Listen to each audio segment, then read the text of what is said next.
जब भी बजट आता है तो उसमें एक जो बड़ा इंपॉर्टेंट पॉइंट होता है जिसके लिए सब फिक्रमंद होते हैं, वो डिस्कशन भी होती है कि गाड़ियां महंगी होंगी, सस्ती होंगी, इंपोर्ट्स पे कितना टैक्स लगेगा, कौन सी नई गाड़ियां आ रही हैं, कौन से नए ब्रांड्स आ रहे हैं और क्या इकोनॉमिकल होंगे वो ब्रांड्स, कितना टैक्स लग रहा है। क्योंकि देखे ना, जो गाड़ी यहाँ पर हैं ब्रांड्स, उन पे जितने की गाड़ी बन रही है उतना ही टैक्स लगता है। तो वो गाड़ी 50 लाख की 1 करोड़ की हो जाती है। तो बाइंग सेलिंग एक बहुत बड़ी हमारी इंडस्ट्री है और इंपोर्ट्स भी उसमें जो एक बहुत बड़ा उसमें एक पार्ट प्ले करता है।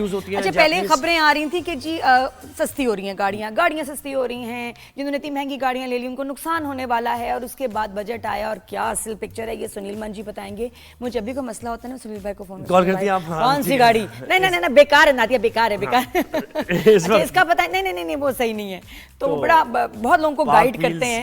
तो सुनील भाई से पूछते हैं कि असल कहानी क्या है। अस्सलाम वालेकुम, गुड मॉर्निंग जी। वालेकुम सलाम, क्या हाल है आपके? ठीक ठाक हैं? बिल्कुल ठीक। सुनील भाई बताएं असल खबर क्या है, गाड़ियां सस्ती होने जा रही हैं, बुक करा लें या महंगी हो जाएंगी, कितना टैक्स है? लूट सेल जैसे लग जाएंगे।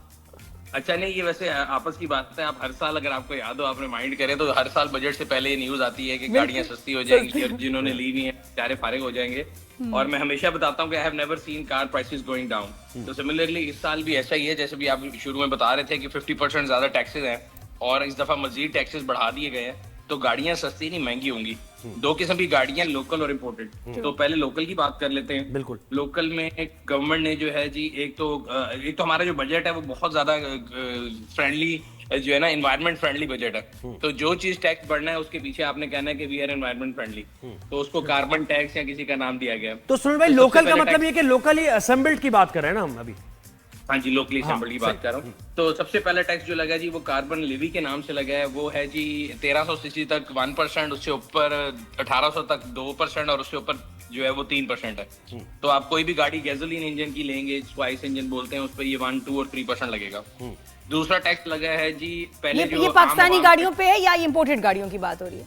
ये दोनों पे है, ये जो कार्बन लेवी है ये दोनों पे है। दूसरा टैक्स, पाकिस्तान में जो गरीब लोग, आम आवाम जो गाड़ी चलाते हैं, जिसको हम कहते हैं 660 सीसी गाड़ी, अप टू 850 सीसी जो गाड़ी है, उसके ऊपर जीएसटी जो है वो 12.5% था, अब उसको बढ़ा के 18 कर दिए गए, which is huge increase in their price. तो अगर आप अंदाजा लगा लें, एक सुजुकी की अगर ऑल्टो आप लेते हैं तो उसकी प्राइस लगभग तकरीबन 2.25 लाख ऊपर चली जाएगी।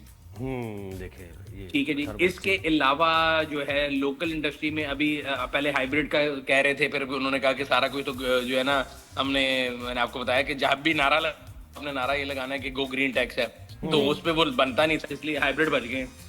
गो ग्रीन पे तो टैक्स खत्म कर देना चाहिए, then only will go green. कैसे जाएंगे वरना गो ग्रीन? हाँ जी, वो बेसिकली उन्होंने देखा कि वो नारा गलत हो जाएगा, तो बजट की तकरीर में जरूर आया था, लेकिन हाइब्रिड बच गई हैं। और एक टैक्स है जो कि हर बंदे पे डायरेक्टली इनडायरेक्टली लग गया है, जो कि कार्बन लेवी के नाम से 2.5 रुपए अभी पर लीटर आप देंगे पहली तारीख से, और उसके बाद वो 5 रुपए पर लीटर हो जाएगा टैक्स। तो हर मोटरसाइकिल वाला, हर बड़ी गाड़ी वाला सब वो टैक्स जरूर देंगे। बिल्कुल। फिर पेट्रोलियम लेवी भी देनी है। अच्छा सुनील भाई, ये भी तो है ना कि पेट्रोलियम लेवी भी हमने देनी है, और बताया जा रहा है कि 30-35 रुपए फी लीटर बढ़ने जा रहा है पेट्रोल। तो ये तो 100 रुपए पे हो जाएगा, वो भी 60 पे, वो 100 पे हो जाएगा। वो ऐसा हो जाएगा तो फिर जाहिर है वो फिर कॉस्ट ऑफ प्रोडक्शन भी उसी हिसाब से बढ़ेगी। तो इसका मतलब ये है कि तो दही की नहरें बहानी है, कुछ तो चाहिए ना, लिक्विड भी चाहिए था। हाँ जी। सुनील भाई, व्हाट अबाउट इलेक्ट्रिक कार्स के उनके ऊपर वो कॉमन हो रही हैं, सक्सेसफुल हैं, देख तो हम रहे हैं सड़कों पे कुछ चंद, तो उससे कुछ चेंज आने वाला है आपको लगता है? नहीं, इलेक्ट्रिक कार का ऐसा है कि पूरी दुनिया में तो फैट बहुत है, हमारे यहाँ भी बहुत ज्यादा था, इलेक्ट्रिक के बारे में बात हो रही थी, और 2021 में पॉलिसी आई, फिर उसके बाद भी डिस्कशन देखा। प्रैक्टिकली अगर हम देखें तो प्रैक्टिकल चीजें और हैं, नारे और हैं। तो अभी तक जो इलेक्ट्रिक कार है वो जो आप कह रही है ना, वो चंद अशरफिया या एक लीड के हाथ में है, बिकॉज वो बहुत महंगी गाड़ी है। आम आवाम की ना तो वो पहुंच में है, ना ही वो भी नेटवर्क इफेक्ट बन चुका है। तो अगर आप देखें तो चार्जिंग स्टेशन जो है लाहौर, कराची, इस्लामाबाद, 3 बड़े शहरों को अगर आप टोटल कर लेना, जो पब्लिक चार्जिंग स्टेशन लगे हैं, वो आप अपने दोनों हाथों की उंगलियों पे गिन सकते हैं, उससे भी कम है। तो ये एक एक्चुअल पिक्चर ये है। कहने को कहा जाता है बहुत है, अभी भी एक NEV पॉलिसी आई जिसमें कहा गया जी मोटरवे के ऊपर हर 105 किलोमीटर पे लगाएंगे। मुझे तो 10 साल हो गए सुनते सुनते एक चार्जर और नहीं लगा। तो और वैसे भी जनरली ये एक जो है ना लाइफस्टाइल शिफ्ट है, मेरा ख्याल है चार्जिंग नेटवर्क से ज्यादा लोगों को ये समझना पड़ेगा, ये जो इलेक्ट्रिक गाड़ी है these are supposed to be city cars। तो अगर आपको बच्चों स्कूल की ड्यूटी के लिए गाड़ी चाहिए जो 100 किलोमीटर 200 किलोमीटर चलती है, so you save every kilometre जो है ना आपको पैसे बचते हैं, बट इनिशियल आपको कॉस्ट ज्यादा लगानी पड़ती है। सही बात। बट तो अगले 10, 15, 20 साल की कहानी है, क्योंकि यूरोप भी अभी तक अनाउंसमेंट एक आप बता रहे थे कि किसी ने कहा कि अब इससे भी बेहतर गाड़ियां आएंगी। अच्छा, नहीं, वो मैंने इलेक्ट्रिक से सुनी थी बेहतर, खबर, अब वो इलेक्ट्रिक आप से कंफर्म बेहतर क्या कीजिएगा आएगा? कि एक बड़ी ऑटोमोबाइल कंपनी के ओनर ने कहा है कि ये इलेक्ट्रिक कार्स वाइप आउट हो जाएंगे, हम ऐसी टेक्नोलॉजी लेकर आ रहे हैं। वो अब क्या ये है? शायद मैंने एक सुनी जी। वो क्या है? अच्छा, वो देखिए दुनिया में डिफरेंट उसमें काम कर रहे हैं, और मेरा ख्याल है वो आपने मेरी पॉडकास्ट सुनी होगी टोयोटा के सीईओ के साथ, तो मैंने उनसे पूछा था कि टोयोटा इतनी इलेक्ट्रिक क्यों नहीं आया, तो उन्होंने बताया था कि ये गाड़ियां जो हैं they are need of transportation, and Toyota as a transportation company आप समझ लें, तो उसमें हर किस्म की टेक्नोलॉजी पे काम करें। तो जापान, देखिए दुनिया में जब भी कोई चीज आ रही होती है हर बंदा अपनी अपनी रिसर्च भी कर रहा होता है, तो जापान हाइड्रोजन पे काम कर रहा है। आई एम नॉट श्योर कि यहाँ पे वो आएगी कि नहीं आएगी। हम बात करते हैं बजट में गाड़ियों की, और उसके बाद जो एक और न्यूज थी इंपोर्टेड गाड़ियों से, आपने सुना होगा कि जी बहुत उसकी भी नहरें बहने लगी हैं, और उसके बारे में बड़ी बात थी कि जी आईएमएफ ने कह दिया है कि आप जो है ड्यूटीज कम करें, बैरियर डिक्रीज करें।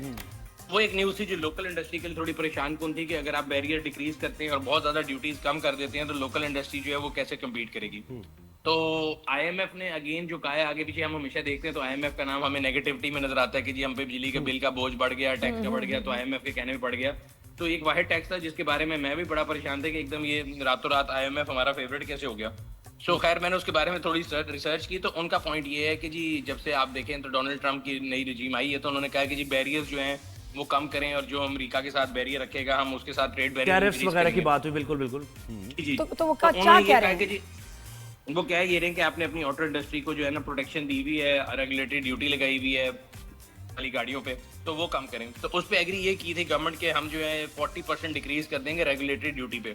अब इंपोर्ट होती है उसमें 3 किस्म की ड्यूटी लगती है, custom duty CD, additional custom duty ACD, और रेगुलेटरी ड्यूटी आरडी।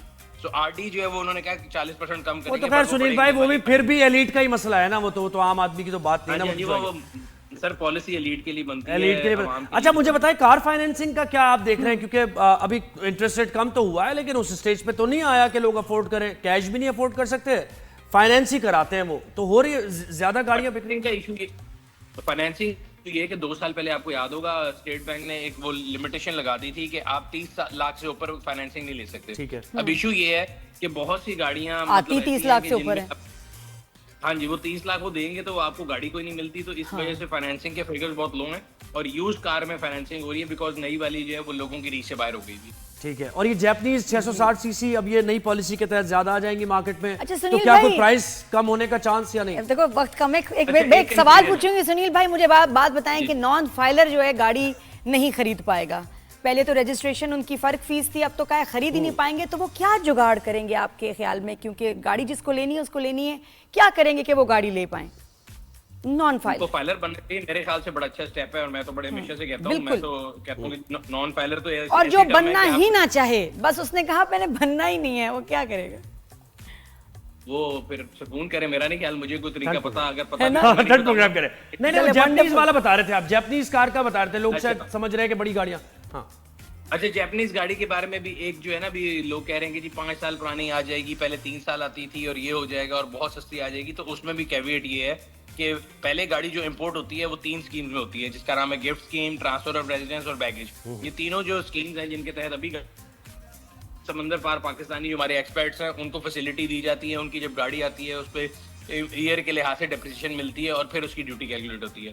अब कर रहे हैं कि जी वो commercial import of use car allow कर देंगे, commercial import of use car allow हो जाएगी। वो 5 साल वाली न्यूज भी सबने सुन ली और मिठाइयाँ खा ली, ये नहीं पड़ा कि उसकी जो वैल्यूएशन है वो डिफरेंट होगी, जो उसकी वैल्यूएशन ऐसी होगी कि जिसमें आपको डेप्रिसिएशन नहीं मिलेगी, तो उसकी जो कॉस्ट प्राइस है वो ऐसी होगी कि आपको मंगाने का फायदा कोई नहीं, मतलब कहीं से भी फायदा कोई नहीं। ख्याल भी करना चाहिए, ये जो अभी फ्लड्स आए हैं सुनील भाई बहुत शुक्रिया, आपने हमें वक्त दिया।